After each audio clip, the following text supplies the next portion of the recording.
Oh my god, what am I letting myself in for?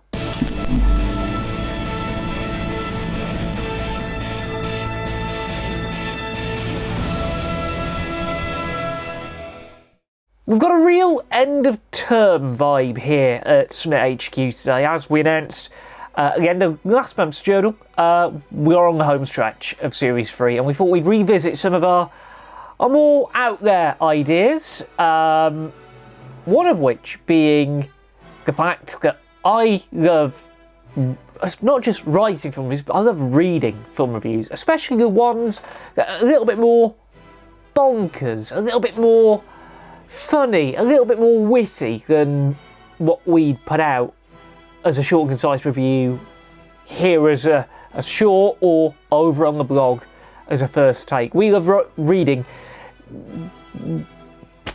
let's just say, the banter ones. The ones that make no sense. Last time round, we basically rinsed Letterboxd for all of the good ones, but I found some more Amazon film reviews that I've not seen.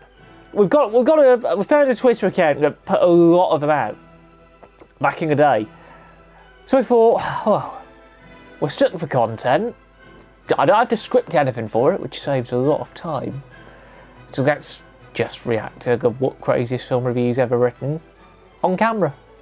It's been a while since we've done this. Let's hope it goes well. The Twitter account in question. Fingers crossed this transition works. We're doing this live. The Twitter account in question is this one. Amazon movie reviews, Joe Gravinsky's baby. You can just see, there. Wolf of Wall Street, 1 star. No wolves in this movie. Yeah, that's the kind of level we're talking about here. So let's have a gander and see what good ones we can find.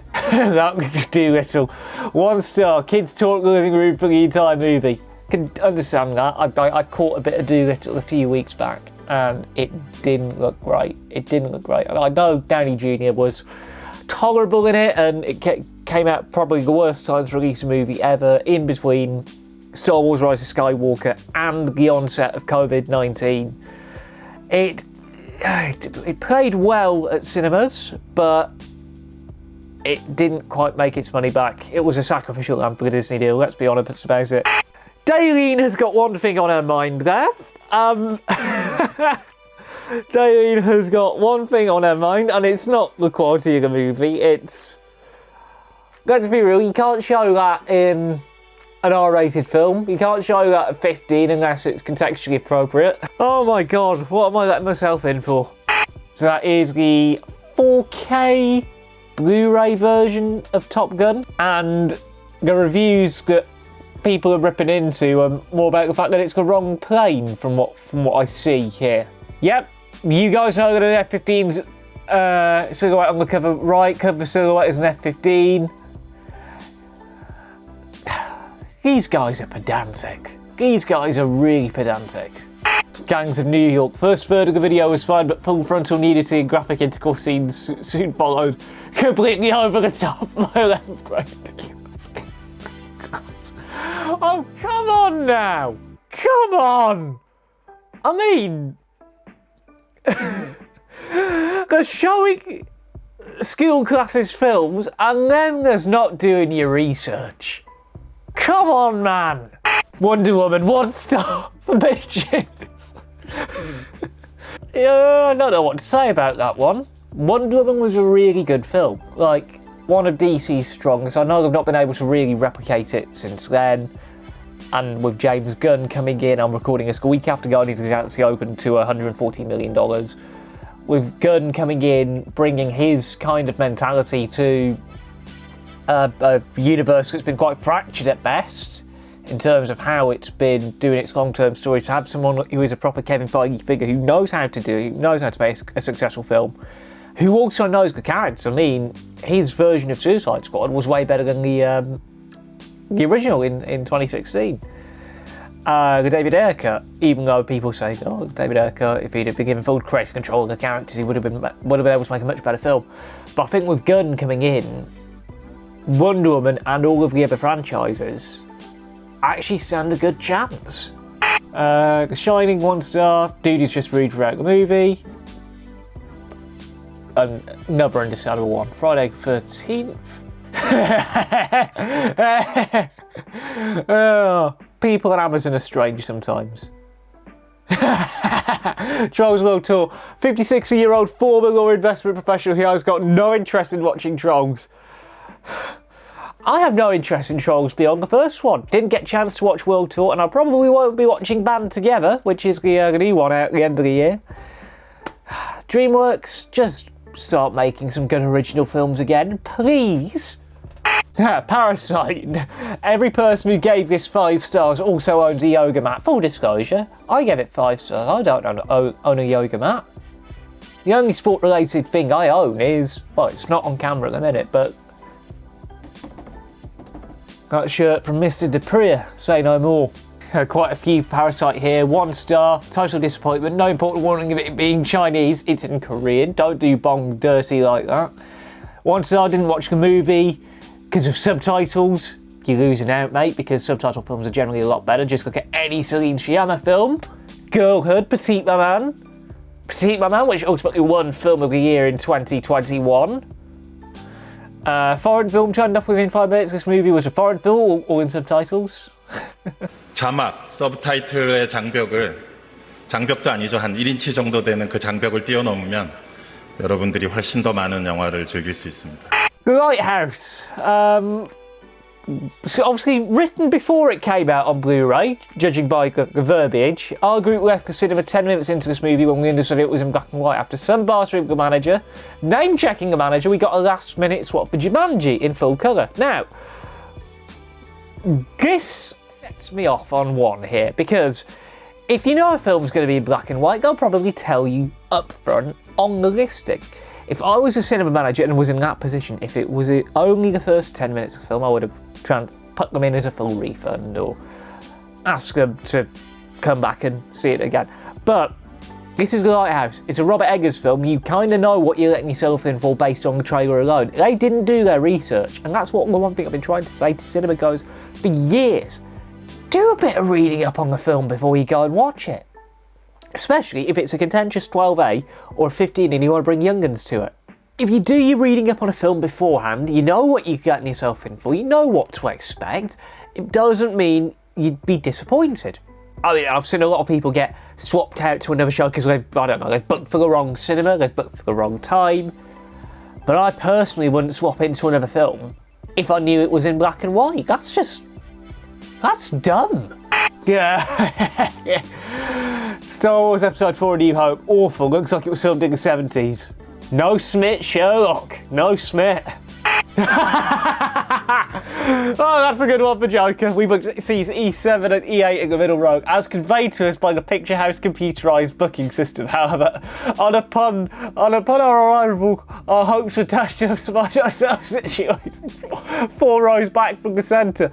I'll have you find, you two, I'll have you find that if you book C8 in the big screen at my local cinema, that is in the middle. Just 1 seat off the Holy Grail.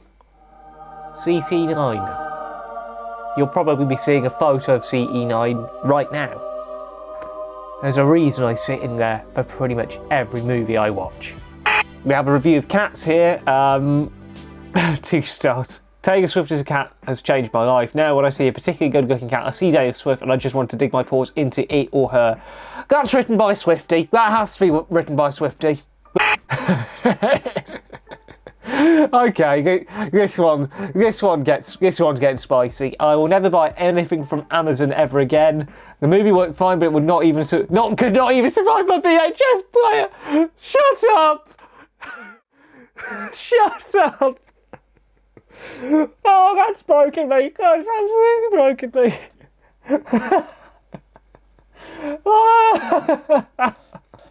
Oh, come on, underneath, just as bad. The movie worked fine, but it could not even survive my VHS player. I won't even upgrade to Purple Rain. My grandson's he'll give me hemorrhoids. Oh my god.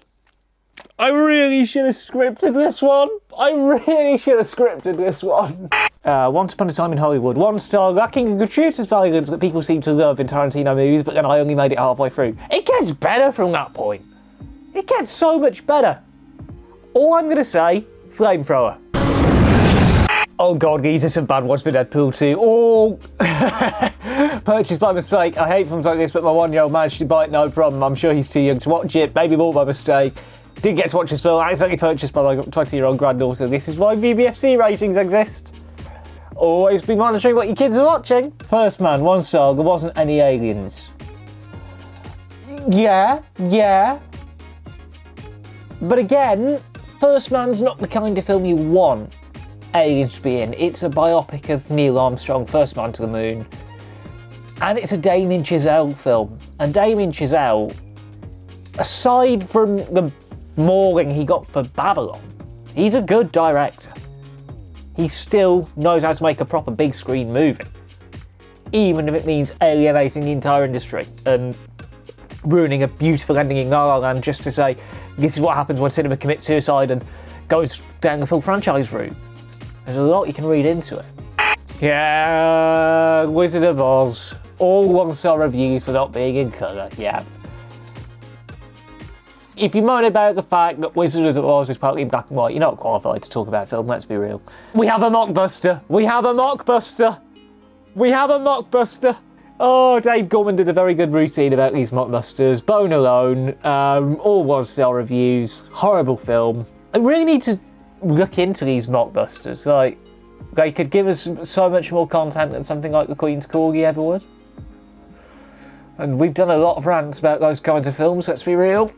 Okay, this one's just dumb and stupid. 1 star for Frozen, didn't like the title. Great movie and all, but why is it called Frozen? They should have called it Cold or something. Well, Frozen's a bit easier to trademark for merchandising, isn't it? It's Disney. People see through these things. We'll finish up the Amazon reviews on this one. Taken Free, beginning to think he's just a bad parent. I mean, yeah, that's a very valid point. He lets his family get kidnapped 3 times. Some of the most dumb and stupid films ever. They're good. Like, the action's good, but they overstay their welcome a little bit. And Liam Neeson doing action scenes like that does get old after a while. So we've covered the most out there reviews on the Amazon side of things, but one of the things we did last time as well is Letterboxd, and a lot of movies have come out between us making that journal in 2021 and now.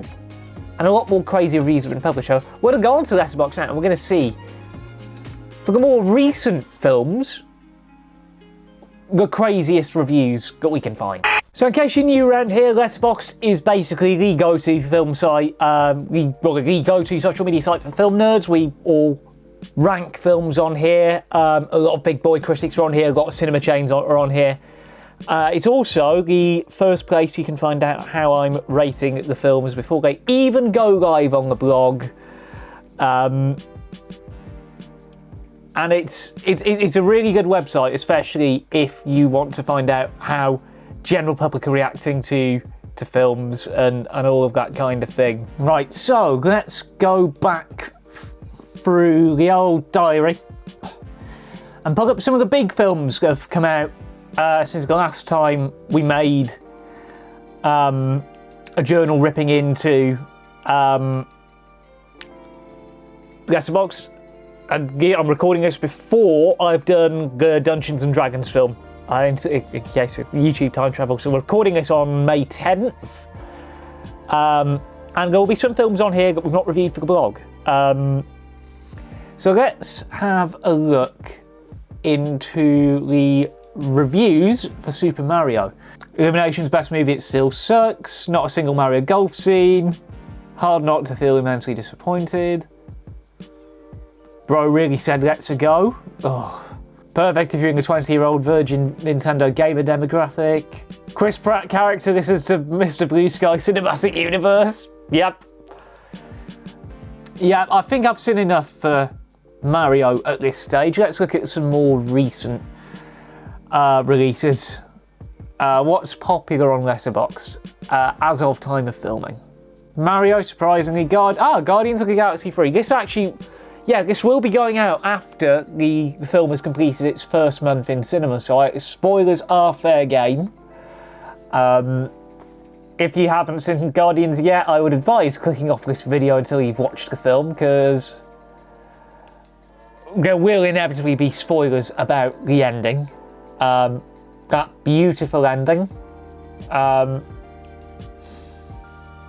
CGI Raccoon made me bawl my eyes out, yeah. Makes Thor Love and Thunder look like a preschooler, yes. Not a movie, it's an apology letter from Marvel Studios. Yes, yes, yes. I mean, we touched on it briefly when we did the short review on opening week, but what James Gunn did with Guardians of the Galaxy 3 in this trilogy is the perfect end. He was given full creative control. It felt like he was given free rein to do what he wanted after the whole controversy about being fired and then rehired, and then the whole saga of him getting a gig with DC. It did a magnificent job of bringing that story to an end, and while the Adam Warlock character wasn't very well handled compared to what the trailers made it out to be, not actually being a villain but more of a bridge between these two generations of Guardians teams, it was a smart way to do it. And then having this backstory of Rocket be the emotional crux of the film, and seeing 89P13 become Rocket Raccoon. This was the film that James Gunn was born to make. This is the trilogy he was born to make. It's a powerful film. And it's a shame we're not going to get to see this set of Guardians with this kind of writing ever again. I think Marvel have now peaked. With Endgame and this film, it always seems to be like the third film the third part of a film trilogy seems to be the one that they get right. Even though the third part of the Avengers trilogy was Infinity War, and we got half of them killed off. But this felt like Marvel finally getting formula right. I don't know where they're going to go from here. I hope to God the Marvels is good, because patience is wearing thin. And it's already made it on a lot of lists as well. Like, it's on the IMDb top 250. Let's see what the popular reviews are. Oh, Carsten, guy in front of me was on the Find My Friends app in full brightness multiple times. I would advise that you send our journal on cinema etiquette to that guy in front of you, Carsten. There's a reason you hear Daniel Kaluuya asking you to switch off your phone for every single film at the local cinema I go to. Or Taron Egerton at Odeon now. Yeah, we know about Odeon's new pre-show. Hooked on a feeling, and that feeling's emotional damage. Yep. Come for the juvenile sarcasm, stay for the animal torture and the friendship. Yep. Quite a heavy film when it comes to that. Quite a heavy film indeed. I always seem to come back to this film just to see how laughably bad the reviews are. I mean, I thought, well, 2.5 stars, it was okay. The product placement was a bit overkill. Even the mascara product placement that a friend of mine helpfully pointed out to me the night of the screening. And the reviews are, justifiable. It's ironic this film was directed by a guy named Story, considering it was the worst aspect of the film. Fam Squad Yeet. Take a bow. Take a bow. Because that was what I wish I could have wrote in the review. My favourite Studio Ghibli film. yeah. That's popped me a bit more than it should have done. This one. Chloe Grace Moretz said that this movie made her a better actress. Sis, calm down. This movie will most likely earn you a Razzie nomination. Because I don't just smell it, I see it. Bullsmit! It's not too late to delete this, Warner. It's Tom and Jerry, not Colin and Chloe. Oh, yeah. Colin Jost from SNL is in this film. And he can't even save it. He's best when he's doing Weekend Update with Michael Che. Just for joke swap. If this isn't the worst film of 2021, I'll literally eat a live cat and mouse. Wait, hold up, that's animal cruelty. Okay, I'll literally dedicate my entire life to writing and directing a hard art Tom and Jerry film that would be the best possible of itself, if it can be. Wasn't the worst film of 2021, that was Space Jam: A New Legacy. Whew, I said it. Yes, I know it's meant for children, and my 7-year-old self would hate it, yep. Why, God, why? Roy's new around here. Just have him sing, please. Then he edited it 3 times. Okay, good so far. Edit 2. Guys, what happened? Should I be worried if this tomato thing on this site is green? Yes, you should be worried. Edit 3. Oh no. See, I seen this film with a friend of mine when the cinemas reopened at a place that was only charging £3.50 a ticket at the time. I should have been worried when it was just me and her and an empty screen. And sure, full disclosure, it wasn't me who picked the film that day. It was a friend of mine who picked up the film because she was a big fan of Tom and Jerry when she was younger. The film was okay. Company was okay. The empty screen should have been a warning sign. And the fact that the film opened with Tribe Called Quest, Can I Kick It? A film which would, well, a song that would prove to be quite fruitful for me. Not even a year and a bit later, looking at this lovely Robert Dupree shirt once again. Roll the footage of the kick. Yep. I hear that song quite differently now after doing Land the Win. Let's see what the critical Letterboxd community thought of Damien Chazelle's Babylon. Came out earlier this year. I was one of the few who really enjoyed it in terms of like the raw filmmaking side. Sure, the plot was not the strongest at all. But as someone who'd studied film at undergrad level and appreciated the sort of the effort that goes into making these things, especially looking at 1930s Hollywood and how the industry had changed over the last 60, 70 years. I got a lot out of it. It's one of the craziest films I've seen on the big screen, especially that ending, but the Letterboxd users are known for being some of the most vocal in the world. As they've quite rightly proven here. I mean, you got takes like Love Letters to Cinema or Suicide, no. Tommy Maguire will haunt me in my dreams for the foreseeable future. It's insane. All of it works, and some of it works, and none of it works. I don't really know, but I had fun. Yep, my thoughts exactly. Accurate one there from David Sims. On the one hand, Hollywood is a festive pit of exploitation. On the other hand, it gave us Avatar. Yep. I'm sorry, but this is as if like Baz Luhrmann made a good movie. No! Baz Luhrmann has made a good movie. It's called Elvis. Austin Butler got awards recognition for it. No, that's a good one. A big budget drunk history episode by a sober Criterion Blu-ray collector. I would say that's a niche reference, but we actually get Criterion Blu-ray over here now. For those of you who don't know the industry as well as most viewers of this channel, Criterion are basically the art house. The ultimate collector's item for people who still collect physically. Some of the most well-renowned films, remastered, all sorts of bonus features. They're not cheap, but they are so worth the price. It's literally, I call Criterion the Wes Anderson collection because all of Wes Anderson's films are available on it. But Criterion are the go-to when it comes to getting hands on films that have never really got wide releases. La La Land on crack? Yes. Babylon is like the Feldmans if it did £3 of coke and spent 6 hours writing down disparate ideas which convey the true magic of cinema and decided to spend $18 million making a 3-hour film about all of that. Yeah, that was a weird award season, wasn't it? With Babylon opening 1 week and then the Fabelmans opening a couple of weeks later. I didn't actually get round to watching Fabelmans in the end. Purely on account of the reception it had. The trailers looked promising, but not even the words "a movie by Steven Spielberg" could save that film for me. Normalise telling directors no. Oh, harsh, but again, very, very, very fair. And let's bring this whole series full circle. Let's look at the film that we ripped into during Series 2. The rant I loved making. Let's revisit it just one last time as we come to the end of Series 3 of the Journal, ahead of the rant that we've waited 6.5 years to make.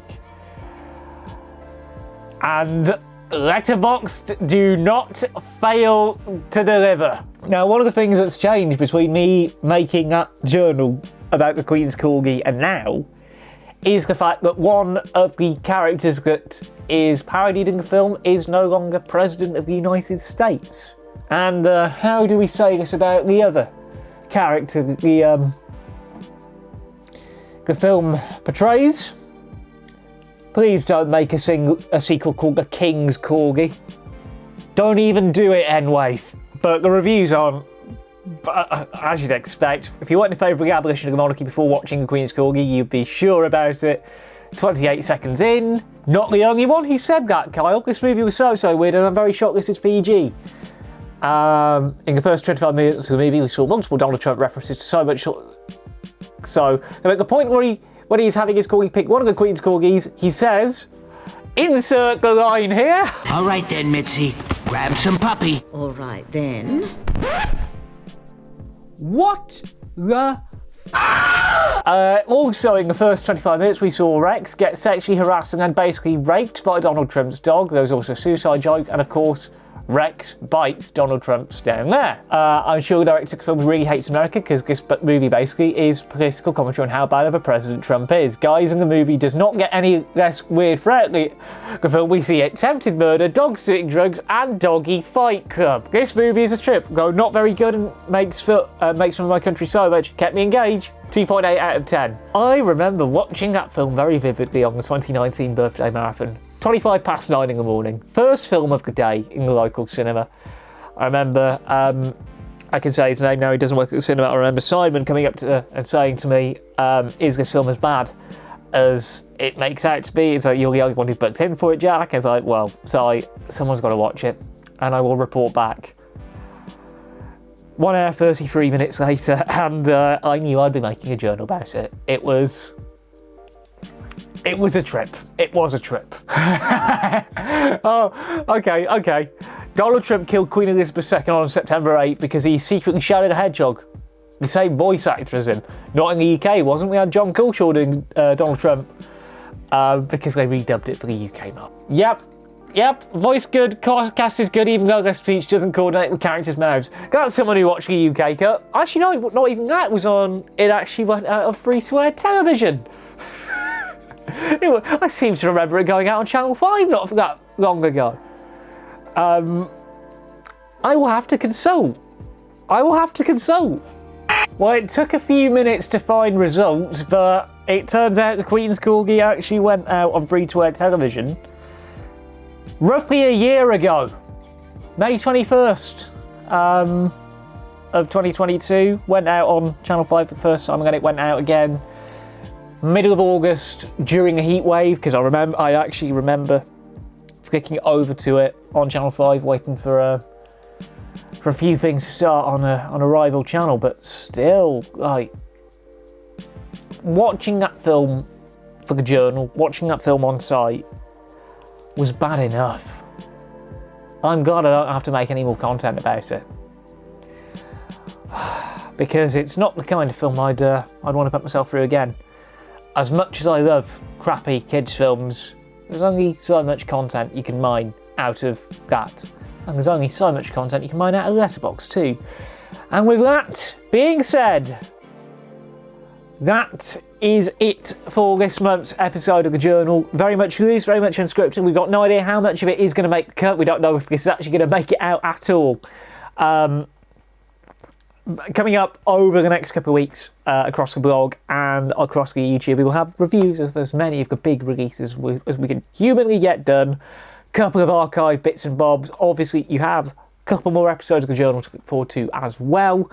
We are in the midst of big blockbuster summer now, and we cannot wait. All being well, this is the June episode of The Journal. full disclosure, this is going to be going out middle of June, after the rugby season concludes as well. So hopefully I'm sat here knowing that Sale are Premiership champions. Insert joke about whether we did it or not here, Mr. Smit editor, if you can be bothered. North London, the capital of English rugby.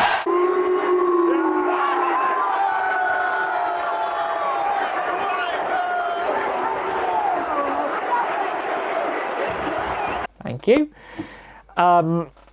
But we are fast coming to the end of the line for this Series 3 journal train. I don't know where this analogy is going. We have a couple more episodes, and we think we're going to be going out with an almighty bang. Hit subscribe, hit the bell button to stay notified on when we upload next. We'll have short form reviews of all of the films that we cover on the blog. We'll have a couple of other things as well. We might have a couple more Cinema 101s. We're ready to go full bore. And actually, no, not just that. I almost forgot to mention. This is the 10th anniversary journal. As this is going out in June. We are officially 10 years old over on the blog. I'm surprised it's made it this far. And we've just grown from humble beginnings. It was just the blog at first. Then we got the radio show, then the YouTube, then the podcast for a bit. Then now we've got TikTok, YouTube Shorts, we've got everything. Wow, I feel old. I really do feel old. So, for old time's sake, for the latest reviews, short and concise, head over to TheJackSmit.com. We will see you next month for what is arguably the journal I've put off making for so many goddamn years. Until the next episode, take care of yourself. We will see you at the movies.